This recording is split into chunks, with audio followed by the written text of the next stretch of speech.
আমরা ভেবেছিলাম টাকা দিয়ে মানুষ কেনা যায়, কিন্তু জানতাম না এক ফোঁটা ভালোবাসা কিনতে কখনো কখনো পুরো রাজত্ব বিক্রি করে দিতে হয়। ঠিক এই কথাটাই ভেবেছিলেন শরীফ সাহেব, যখন গভীর রাতে একটা নিঃশব্দ ফোন কল তার পুরো জীবনটাকে ওলটপালট করে দিয়েছিল। শরীফ চৌধুরী শহরের একজন নামজাদা শিল্পপতি। তার দামি গাড়ি, সুরম্য প্রাসাদ আর অঢেল ক্ষমতা ছিল, কিন্তু ছিল না একটি জিনিস, মানুষের প্রতি মমতা।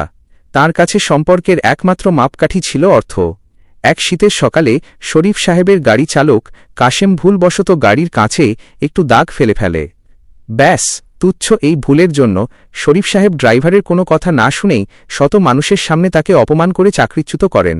গাড়ি থেকে নামার সময় কাশেম চোখের জল মুছে শরীফ সাহেবকে শুধু একটা কথাই বলেছিল, স্যার, টাকা দিয়ে গাড়ি কেনা যায়, কাচ বদলানো যায়, কিন্তু ভাঙা মন আর জীবন কখনো টাকা দিয়ে জোড়া লাগানো যায় না।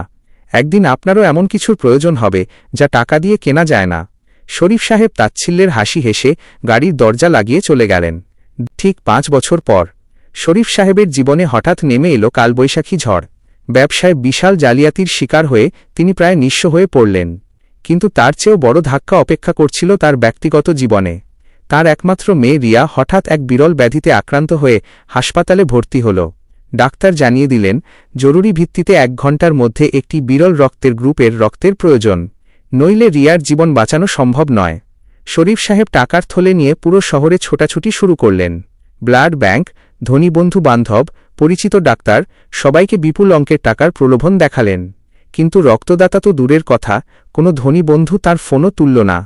টাকা হাতের মুঠোয় কিলবিল করছে, কিন্তু মেয়ের রক্ত পাওয়ার মতো একজন রক্তদাতা শরীফ সাহেব পাচ্ছেন না। শরীফ সাহেব হাসপাতালের বারান্দায় হাঁটু গেড়ে বসে হাউমাউ করে কেঁদে উঠলেন। টাকার যে কত বড় সীমাবদ্ধতা তা আজ তিনি প্রথমবার হাড়ে হাড়ে টের পাচ্ছেন। মেয়ের জীবনপ্রদীপ নিভে আসার আর মাত্র 20 মিনিট বাকি। তৃতীয় দৃশ্য, এক অপ্রত্যাশিত উদ্ধারকর্তা। ঠিক সেই মুহূর্তে হাসপাতালের অপারেশন থিয়েটারের দরজা খুলে এক ব্যক্তি রিয়াকে রক্ত দেওয়ার জন্য এগিয়ে এলো।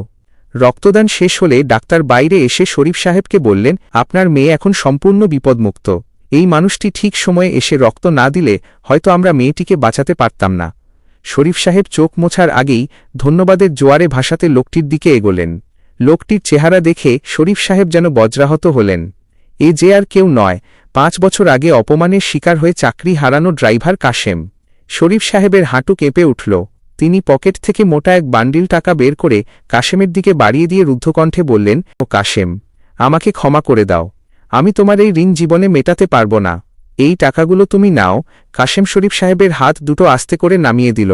মুখে এক চিলতে হাসি নিয়ে বলল, স্যার, 5 বছর আগে আমি আপনাকে একটা কথা বলেছিলাম, কিছু জিনিস টাকা দিয়ে কেনা যায় না। আজ আমি রক্ত দিয়েছি একজন বাবার মেয়েকে বাঁচানোর জন্য, কোনো ধনী লোকের কাছ থেকে টাকা নেওয়ার জন্য নয়। আপনি যে সম্মান আর মমতা মানুষকে দিতে পারেননি, আজ সেটাই রক্ত হয়ে আপনার মেয়ের রগে রগে বইছে। শরীফ সাহেবের হাতে টাকার বান্ডিলটা ধুলোয় লুটিয়ে পড়ল। পরম অহংকারী এই মানুষটি আজ অনুশোচনার আগুনে পুড়ে নিঃশেষ হয়ে গেলেন। তিনি বুঝতে পারলেন, জীবন মানে ধন সম্পদ নয়, জীবন মানে মানুষের ভালোবাসা, দয়া আর পারস্পরিক মর্যাদা। এই গল্পের শিক্ষা, অহংকার আর অর্থ মানুষকে কিছুক্ষণের জন্য বড় করতে পারে, কিন্তু বিপদের দিনে একমাত্র ভালোবাসা ও সৎকর্মই মানুষের পাশে দাঁড়ায়। কখনো কাউকে তুচ্ছ ভাববেন না, কারণ জীবনের মোড়ে কার সাহায্য লাগবে তা সময়ের সৃষ্টিকর্তা ছাড়া কেউ জানে না। গল্পটি আপনার হৃদয়ে ছুঁয়ে থাকলে ভিডিওটিতে একটি লাইক দিন এবং আমাদের চ্যানেলটি সাবস্ক্রাইব করে পাশে থাকা বেল আইকনটি বাজিয়ে রাখুন। পরবর্তী পর্বে আসছে এক অন্ধ পথচারীর দেওয়া উপহার কিভাবে এক ধনী ব্যবসায়ীকে ফাঁসির দড়ি থেকে বাঁচিয়ে দিয়েছিল। সেই রোমাঞ্চকর ও হৃদয়স্পর্শী গল্পটি দেখতে সাথেই থাকুন।